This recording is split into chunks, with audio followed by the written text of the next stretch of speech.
Bener gak sih kalau mau viral itu harus kontroversi? Karena kalau misalnya dilihat nih, zaman sekarang tuh banyak banget akun-akun yang jadi viral karena ngelakuin kontroversi gitu. Ya banyak banget kan, contoh kayak waktu pas kapan tuh lagi nyepi, ada yang bilang kayak gimana, ada yang bilang seperti apa, dan hal-hal itu memang ya bisa dibilang ya lu cari masalah gampang, bener gak sih?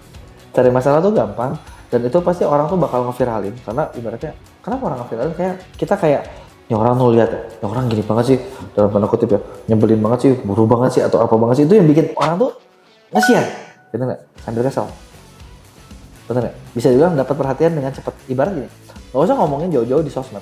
Sekarang yang di nyata deh, kalian datang ke mall lagi rame, terus pukulin orang yang ada random aja, lu langsung diperhatiin orang kan? Itu kenapa orang gila ada lepas gitu? Ya tapi itu adalah dapat attention. Tapi perhatian yang dapat karena masalah. Sekarang pertanyaannya, boleh nggak sih kayak gitu? Iya, sebenarnya sah-sah aja sih. Tapi gimana dampaknya? Nah, ini kan yang nggak tahu. Ibarat nih kita datang ke tempat ramai terus mukulin stranger. Ada nggak dampaknya? Ada. Lu pasti ditangkap.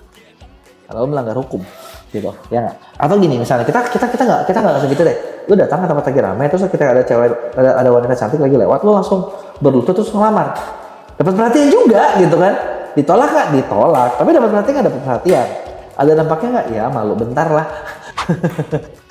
Diomongin orang lah, tapi dapat perhatian, gitu kan? Nah, dampaknya gimana? Ini yang nggak tahu, tergantung dari apa yang dilakuin, bener nggak? Tergantung dampaknya, ada yang jadi bagus, ada juga yang bisa jadi kena masalah, atau bahkan bisa dibilang ya kalau gagal nih, ya lo bisa jadi sampai masuk penjara gitu, karena perhatian yang salah, gitu ya. Nah, biasanya tujuannya orang kan kalau misalnya mau cari ribut tuh kan pengen dapat attention, pengen dapat follower supaya udahnya ya kita bisa cari duit dari situ, bener nggak? Tapi banyaknya kejadian adalah ketika lo lagi masalah, terkenal, setelah masalahnya hilang gimana? Ya hilang juga. Gitu. Jadi kayak ya udah hilang aja gitu, nggak ini. Nah ini adalah salah satu resiko yang bisa dialami dari content creator gitu, yang kalau misalnya bahasa hari-hari ya bisa dibilang ya lagi blunder gitu, dan setiap kalimat yang dikeluarin content creator tentunya terdapat resiko blunder. Nah jadi kalau misalnya nih buat kalian yang lagi pengen cepat viral dengan cara nyari kontroversi, yang perlu perhatian adalah setiap kalimat yang kalau keluarin itu bisa jadi terjadi resiko blunder. Nah, tinggal masalahnya gimana kecermatan lu buat ya ibaratnya memanajemen konflik, atau biar nggak viralnya dapat tapi jangan sampai blunder gitu. Perhatiannya dapat tapi jangan sampai dipenjarakan, itu masalahnya, bener nggak? Nah, itu adalah yang namanya skill, salah satunya adalah manajemen konflik. Apa sih manajemen konflik itu? Gampangnya adalah cara menghindari konflik, memperkecil resiko seseorang kena konflik, tapi sambil menghindari konflik. Bingung gak sih lo? Ya gue tahu sih bingung memang. Dan memang sampai sekarang gue juga suka bingung sama orang yang cari viral itu dengan cara ribut gitu. Tapi karena itu rame, makanya ini kita bahas gitu ya.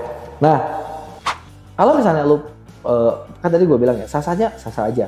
Ada nggak resiko? Ada resikonya. Resikonya kalau blunder, makanya lu harus bisa manajemen konflik supaya blundernya jangan blunder amat. Kenapa? Karena yang namanya konflik gimana pun pasti ada dampak buruknya dong terhadap branding seseorang.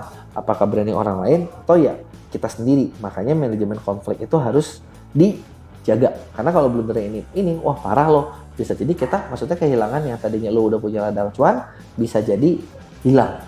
Gitu kan, cuman gara-gara ya lagi emosi atau lagi apa yang bikin kita ya ribut gitu loh sama orang gitu kan. Nah, sekarang gue pengen nanya sama kalian, kalau kalian sendiri nih lebih pilih mana sih? Apakah lu terkenal jadi viral lewat jalur kontroversi atau ya udah lu pakai jalur biasa aja gitu? Toh lewat jalur biasa juga bisa gitu. Memang sih lebih lama, tapi kalau lebih cepat terus ujung-ujungnya hilang, mendingan mana?